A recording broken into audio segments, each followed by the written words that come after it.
Енді бір тағы да айта келетін нәрсе бұл жүкті әйелдердегі іш қату. Не үшін жүкті әйелдерде іш қату пайда болады? Жүкті әйелдердегі іш қатудың негізгі бір себептері бұл жаңағы прогестерон гормонының көбею нәтижесінде. Прогестерон гормоны бұл жаңағы организмді сондай босаңсыту қызметін атқарады. Яғни бізде тоғышек айттым ғой, түніменен перистальтика, яғни каловый массаны төмен қарай түсіріп отырады, жиырылып отырады. Жиырылып, яғни каловый массаны түсіріп отырады. Ал прогестерон гормоны болса, бұл жиырылу қызметін төмендететін болғандықтан, бұл жерде жаңағы запор пайда болып отырады. Ал одан кейінгі жаңағы өскеннен кейін жаңағы матканың өсуіне байланысты бұл кезде механикалық түрде жаңағы тоғышекті басып тұрады. Соның әсерінен көп жүкті әйелдерде жаңағы запор болатын себебі осыдан. Ал босанғаннан кейінгі әйелдердегі іш қатудың себебі неде? Бұл босанғаннан кейінгі іш қату, яғни жатырдың көлемі өскен сайын, алдыңғы құрсақ бұлшықеттері босаңсиды. Жамбас асты бұлшықеттері босаңсиды. Соның нәтижесінде запор пайда болады. Себебі мына құрсақ бұлшықеті жақсы пресстелген болатын болса, тоғышектің перистальтикасына тиіп жақсы әсер етіп, перистальтикасы жақсарып, запор болмайды.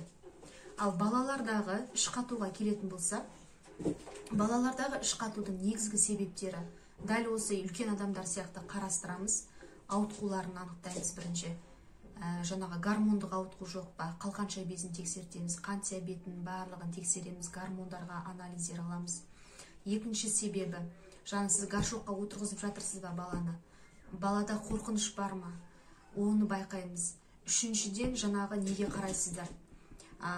Мектепке барып жатқан бала болса, садикке баратын балалар болса, оларда қорқыныш пайда болады. Мысалға, жаңа ортада, жаңа туалетке үйренбейді. Сол кезде өзінің неврогенді түрде, психологиялық түрде оларда уақытша запор болуы мүмкін. Соны көресіздер. Одан кейін тағамына, әсіресе таңғы уақытқа бір печенье жей салып жүгіріп кету, биос жей салу, айран жей салу деген нәрсе емес. Яғни толыққанды таңғы асты бала ішеді ме? Вот соған мән беру керек. Егер де балада ондай ауытқулар болмаса, сіз мысалға шай, тамақ бересіз, чай жей бересіз, қара чай бере бересіз ба балаңызға, я?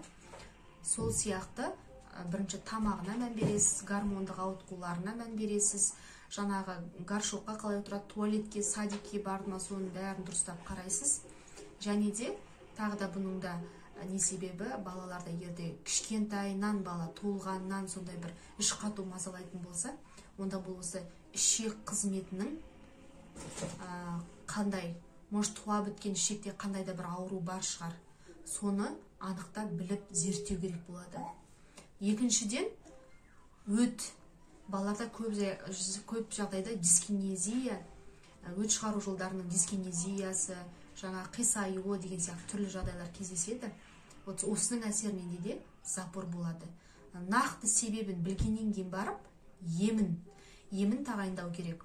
Балаларға жаңағы дюфалак, түрлі жаңағы свечаларды категорически беруге болмайды.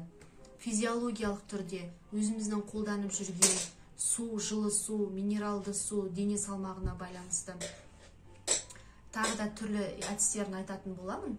Солар арқылы ғана балаларды емдеу керек. Келесі видеода мен емдеуге толыққанды тоқталатын боламын. Сіздерге ұнаса комментарий жазыңыздар, лайк басыңыздар, қазақша контенттің дамуына үлестеріңізді қосыңыздар. Қуанып қаламын. Сұрақтарыңыз болса, бірге талқылайық. Ауырмайық, сау болыңыздар.